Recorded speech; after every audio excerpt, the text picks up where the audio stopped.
The Mad Monster was released in 1942. This is directed by Sam Newfield. It's written by Fred Myton. And we have a cast including Johnny Downs, George Zucco, and Nagel, and various others. And in general, I guess it's okay. It was an interesting idea, reasonably well executed, but I wasn't that invested in the story. It's about a character called Dr. Lorenzo Cameron, and he injects his assistant Petro with some wolf blood serum to see what would happen. And Petro turns into a werewolf. And as a concept, I thought it was quite interesting. I don't watch that many werewolf films, by which I mean I don't gravitate towards them, but I was keen to see what would happen, and I guess it was okay.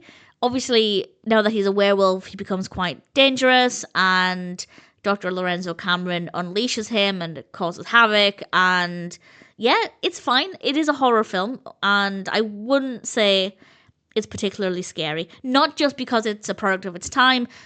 Classic horror is not necessarily going to be scary to today's audience, but even with that in mind, there are some 40s horrors that are genuinely thrilling and eerie, and I just wasn't really getting that from this. But it was fascinating. I was keen to see what would happen. I wasn't overly invested in it, but I was interested enough. So as a concept, interesting. The execution, absolutely fine. The characters are well written.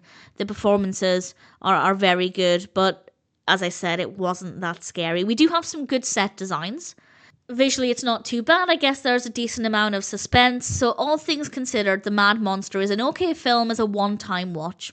If the narrative sounds interesting, then I'd say give it a go. You might enjoy it.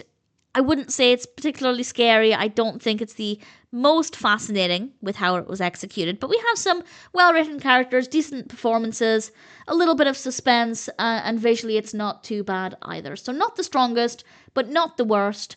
And if you want to watch it for whatever reason, then I guess I'm happy enough to recommend it.